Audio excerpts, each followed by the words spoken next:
Pierre Sac. Ling, elle arrive, elle est en conseil d'école. En attendant, elle a le pouvoir. Samuel Martin. Michel Hadji-Cavril. Yasmina Baziz. Présente. Miguel Montero, pouvoir Philippe Alain. Marie-Pascale Rémy, pouvoir Damien Bidal. Damien Bidal. Véronique d'Auvergne. Samuel Martin. Zakia Bouzidi. José Le Serre. Marie-Françoise Messez. Dominique Dandrieux. Courtoum Sacco. Pouvoir. Sandrine Désir. Jérôme Legendre. Ah oui, il est là. Sandrine Désir. Philippe Alain. Patricia Loé. Guillaume Godin. Miss Guine, elle arrive. Thierry Augy. Christiane Descamps. Zayen Chikden. Pouvoir Yasmina Baziz. Solène Da Silva. Pouvoir. Alain Descamps. Marie Zemel, j'ai son pouvoir. Cédric Schröder, il est là. Sandrine Grimbert, pouvoir Cédric Schröder. Franck Leroy. Léoï Chartier, pouvoir Miss Guine. Annie Vacher, elle est en conseil d'école, elle arrive en attendant, pouvoir Marie-Françoise Messez. Margot Wyss, pouvoir Véronique d'Auvergne. Gilly Jean-Paul, oui. Gilbert Faucheux. Marie-Amélie Anquetil. Dominique et Marie-Elisabeth Goncalves. Massinissa Ossine. Sofiane Karoumi. Cataline Belair. Marc Guérien. Nadège Niffer. Jean-Jacques Carmont. Safia Boucha. Pierre-Yves Nolot. Fatima Yaou. Zichan But. Evelyne Yoné Salvatore. Anthony Daguet. Swazik Nedelek. Lionel Cohen-Adria. Et Nabila Djebari. Attends, les gâteaux là.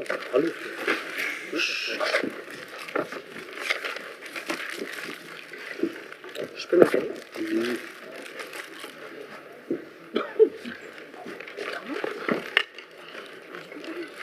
J'ai dit je peux m'étaler à Pierre.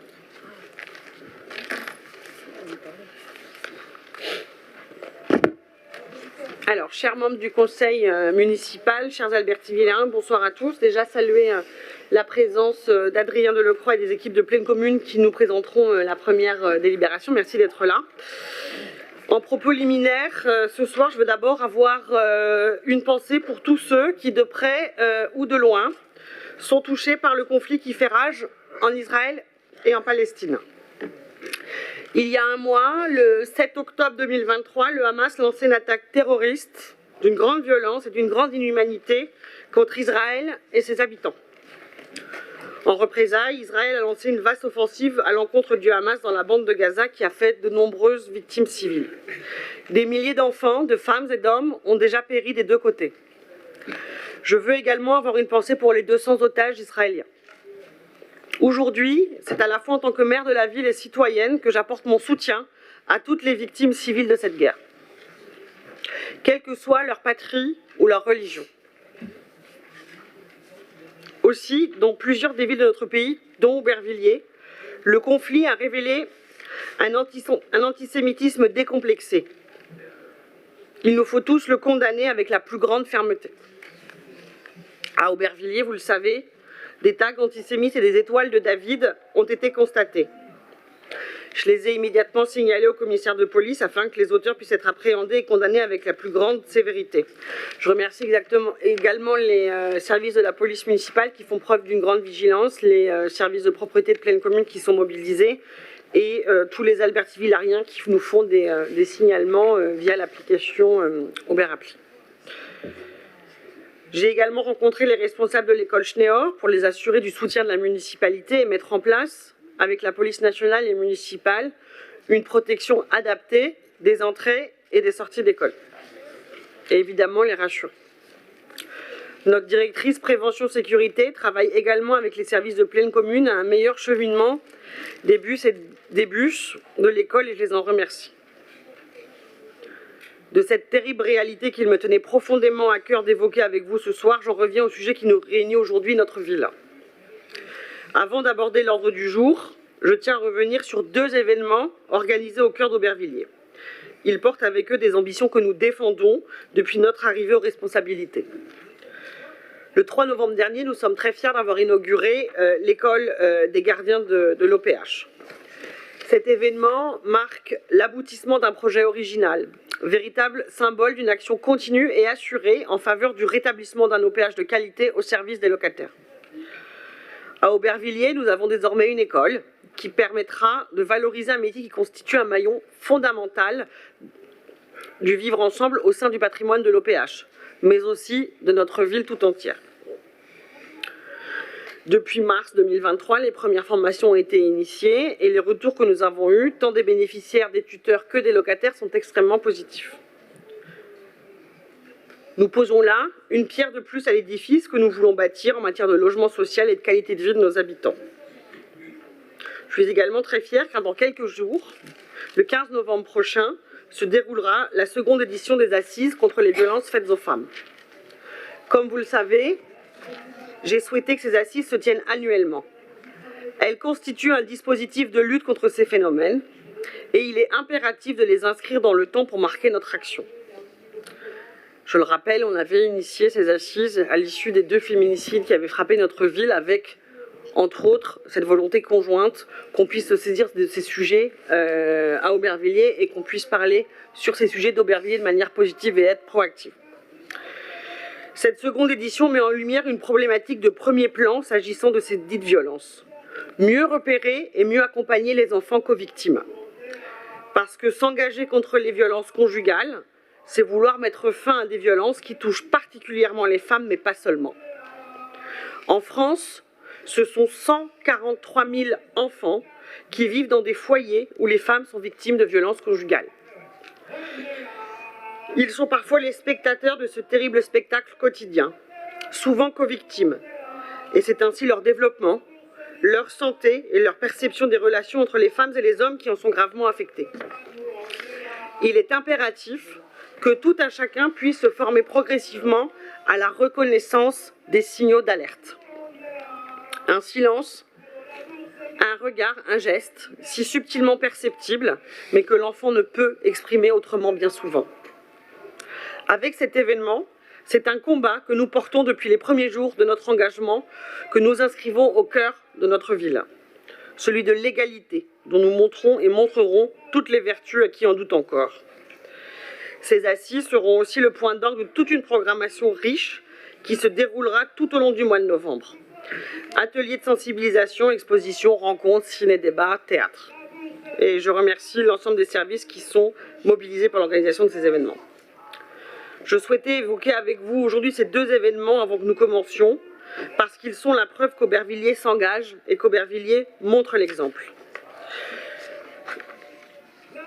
Et que nous ne nous détournons pas des priorités que nous vous avions présentées dès 2020. Des priorités pour apporter des réponses à la hauteur de certaines difficultés rencontrées par la population, que ce soit au sein de leur résidence d'habitation ou que ce soit sur le plan de l'égalité femmes-hommes, pour ne reprendre que ces exemples.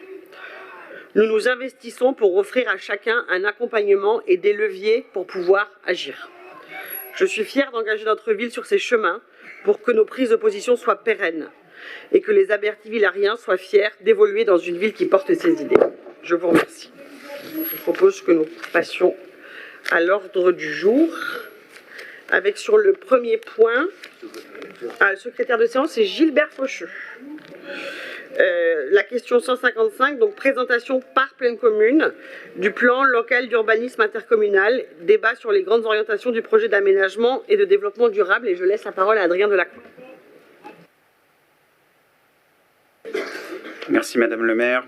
Bonsoir mesdames et messieurs les élus. Donc je vous remercie de me donner la parole ce soir au conseil municipal d'Aubervilliers pour vous présenter le projet en tout cas de PADD, donc de projet d'aménagement et de développement durable qui a été adopté par le conseil de territoire de Plaine Commune et qui s'intègre dans la révision de notre plan local d'urbanisme intercommunal. que nous avons engagé et qui a vocation à aboutir définitivement à l'automne 2025. Donc le PADD, c'est la première pierre finalement de la révision de ce PLUI. Pour rappel, le souhait des maires du territoire d'engager la révision du PLUI a la vocation à transcrire les nouveaux projets de territoire, intégrer les orientations et les documents supraterritoriaux comme le SDRIF de la région qui est en cours d'élaboration, le SCOT de la métropole qui a été récemment adopté et l'ensemble des documents cadres, notamment notre programme local de l'habitat ou notre PCAET qui est en cours de révision, et puis d'adapter les outils réglementaires en matière d'urbanisme aux projets qui sont portés par les maires dans chaque ville. Pour revenir sur, comme je le disais, le PADD, donc si on le voit sur la slide suivante, qu'est-ce que c'est ? C'est un document qui est pivot dans le plan local d'urbanisme, qui fixe les orientations générales du développement du territoire dans les années qui viennent. Il y s'appuie sur un diagnostic territorial. Il n'a pas de portée normative, c'est-à-dire que ce n'est pas un document de droit en tant que tel, c'est-à-dire que si il était joint, je crois, au dossier de votre conseil, et si vous l'avez parcouru, c'est un document plutôt écrit, et qui traite des sujets d'aménagement, d'urbanisme, d'habitat, de déplacement, d'équipement, bref, les ambitions que les élus de ce territoire, et des maires en particulier, peuvent porter pour les habitants et pour le territoire en général. Et puis, je l'ai évoqué, c'est un document qui doit être en compatibilité avec les documents supraterritoriaux, notamment les documents à l'échelle métropolitaine, régionale, mais aussi sur le plan déplacement régional. Sur la slide suivante, on rappelle que notre PLUI actuel, il avait été adopté en février 2020 et finalement, c'était la première fois qu'on avait un PLU à l'échelle intercommunale, et ce premier PLU, il avait finalement plutôt fusionné les différents PLU de chaque ville de pleine commune, et y compris, on pouvait s'en rendre compte dans le PADD, qui était un document particulièrement épais, pas forcément lisible, avec 5 axes, 24 sous-axes, 102 thématiques d'action pour ceux qui l'auraient déjà lu un jour ou n'auraient pas calé leur ordinateur avec ou un meuble.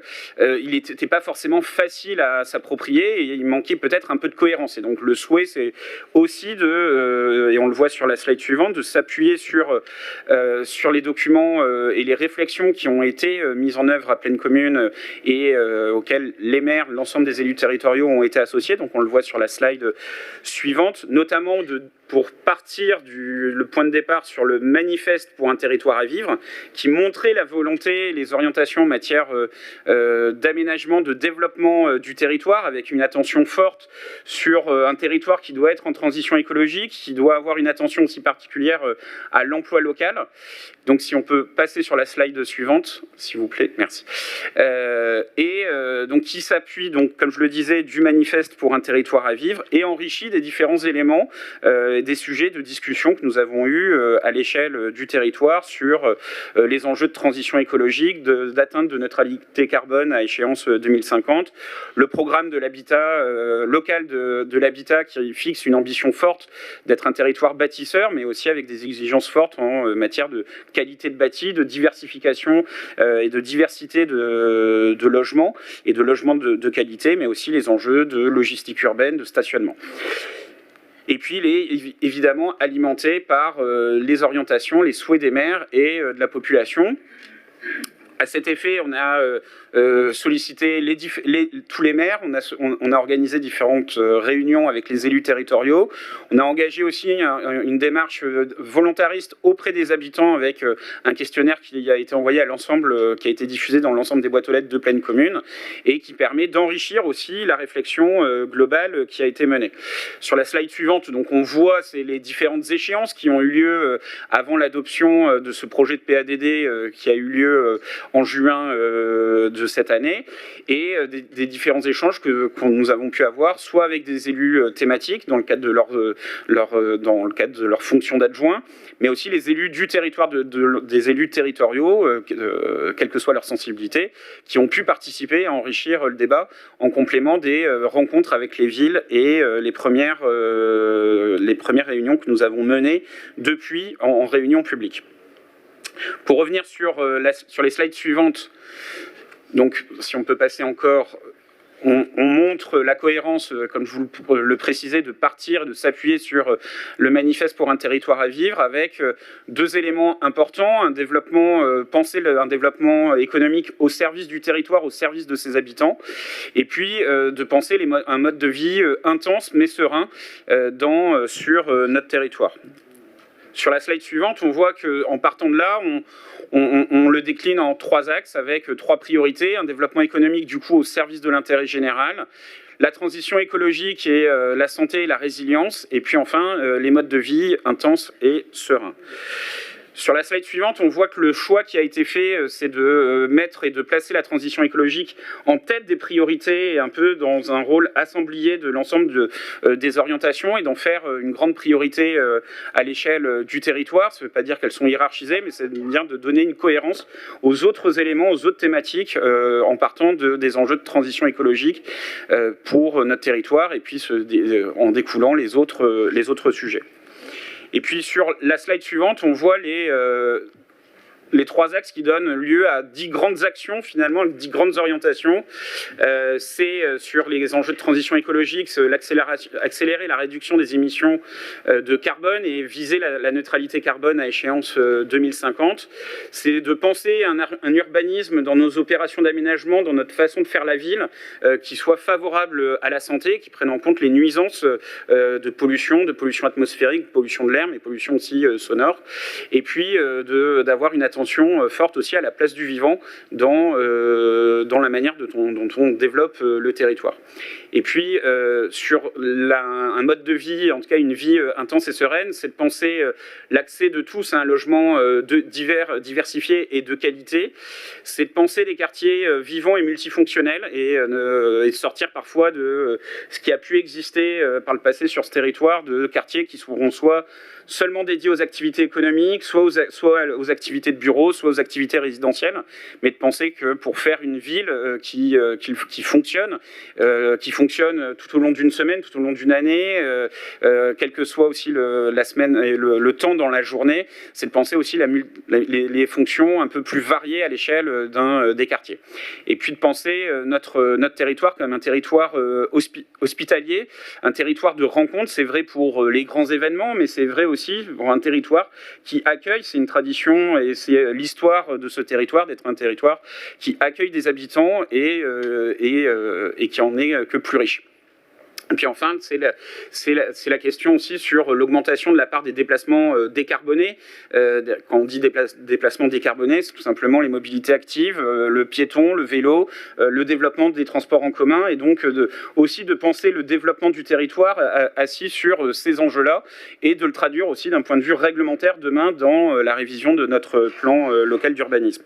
Et puis enfin, c'est sur la question du développement économique, c'est une attention forte aujourd'hui du territoire, de penser un territoire qui se développe sur l'atout humain, mais aussi sur les besoins locaux. C'est un peu la rupture avec ce qui pouvait exister, de penser de dissocier le développement économique du territoire et le développement social du territoire, mais de lier profondément les deux, de penser notamment la question d'avoir des filières économiques utiles à l'emploi local de nos habitants, et pas seulement être sur du transfert d'emplois qui existe déjà par ailleurs. Et puis enfin, c'est d'avoir des activités économiques dans un cadre urbain accueillant et ouvert sur la ville. Sur la dernière slide, on voit le calendrier que je vous évoquais, qui doit nous amener, qui a commencé en février de cette année, qui doit nous amener à l'échéance de l'automne 2025, d'élaboration de notre PLUI, d'abord avec cette étape importante qui est le projet de PADD, mais aussi ensuite de travail avec les élus sectoriels, les maires du territoire, pour les aspects plus réglementaires, qui est aussi un volet important de notre PLUI. Je ne suis pas plus long et je vous remercie de votre attention. Je pourrai répondre à vos questions et merci de votre attention. Merci beaucoup. Dans l'ordre qu'ils apparaissent à l'écran, donc Anthony. Bonjour Madame la maire, bonjour chers collègues, bonjour Adrien. Merci d'être venu. Je voulais intervenir sur PADD, mais D'abord, j'avais une question. Il y a une manifestation dehors par rapport, effectivement, notamment à la Bourse du Travail. Il y a beaucoup de monde et de salariés de cette ville et ils proposent qu'on puisse lever la séance pour faire une intervention, pour discuter, dire qu'est-ce qui les chafouine dans la fermeture de la Bourse du Travail. Donc, nous aimerions d'abord que, avant d'évoquer le PADD qu'on fera ensuite, que vous puissiez les autoriser, déjà parce qu'ils sont bloqués en bas, donc ça veut dire que cette séance du conseil municipal, encore une fois, n'est pas publique. À monter et à pouvoir s'exprimer devant vous pour vous exposer les différences de vue qu'ils ont avec la décision que vous avez prise de fermeture de la Bourse du Travail. Est-ce que vous autorisez à les faire monter? Non, c'est pas le lieu du conseil municipal, mais en revanche, les recevoir dans un délai rapide, oui, mais pas maintenant, c'est pas le moment. Bon, bah, si c'est pas le lieu du conseil municipal, le conseil municipal va pas se tenir puisque nous allons nous lever et en nous levant, il n'y aura pas de quorum et donc du coup, on vous donnera rendez-vous dans quelques jours. Merci. Ça s'appelle du chantage, mais c'est votre droit.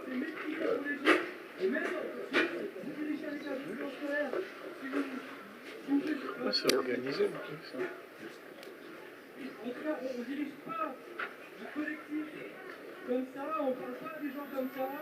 Ça se fait pas, nous même nous, c'est pas...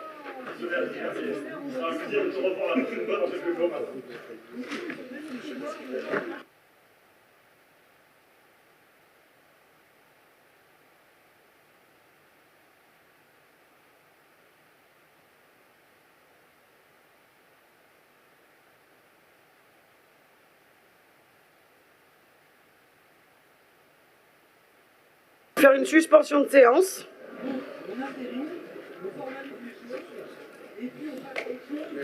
Là, on est à suspension. On fait une suspension de séance de 15 minutes.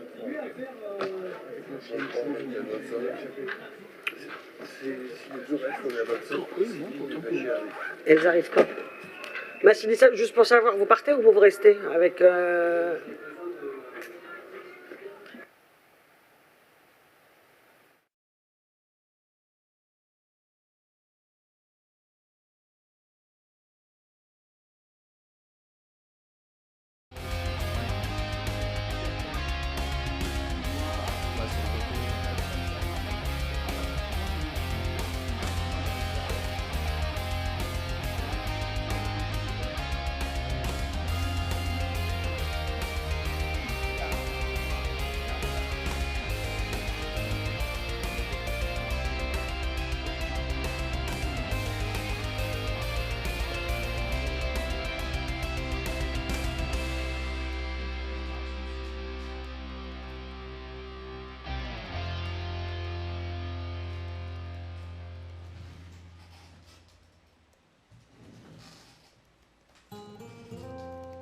Après, ça peut aussi marcher si on prépare une petite chorégraphie.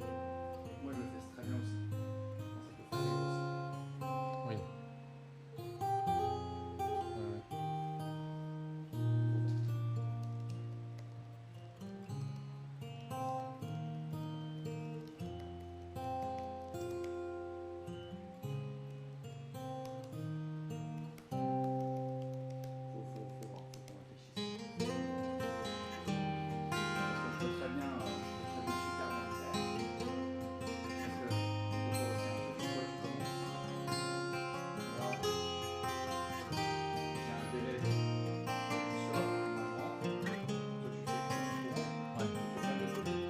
Même visible.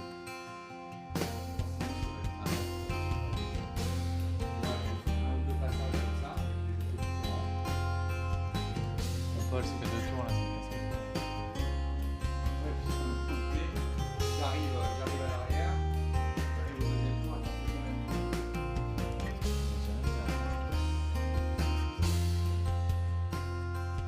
On verra, mais je pense que c'est ça les... Mais moi je trouve que c'est trop marrant de jouer sur le fait que moi je fais à fond. Mais non Paul, tu vois là c'est un nuage, ça c'est un intermittent et on peut faire ses heures, vas-y dégage. Tu vois genre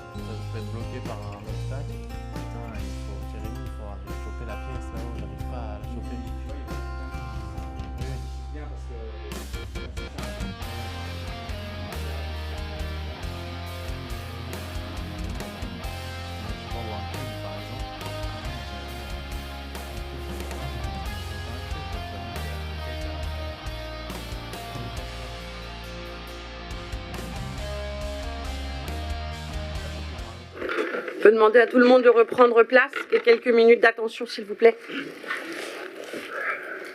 Donc, nous avons pris attache avec le préfet. Selon la loi, nous étions absolument en mesure de tenir le conseil municipal puisque des élus étaient en route. Donc, on avait 4 élus là, dont l'accès est bloqué sur la place de la mairie. Donc, nous avions le quorum. Bien que mon cabinet ait proposé un rendez-vous aux manifestants dès demain 11h, les manifestants ont décidé de bloquer de manière virulente l'accès des élus à notre maison commune. C'est un fait quand même suffisamment grave pour le souligner.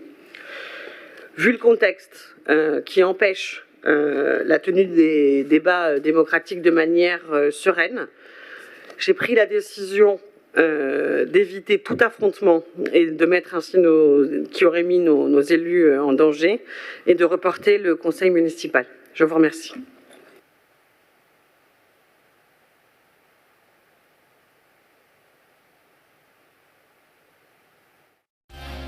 Le souhaite, il y a un moment de convivialité à côté.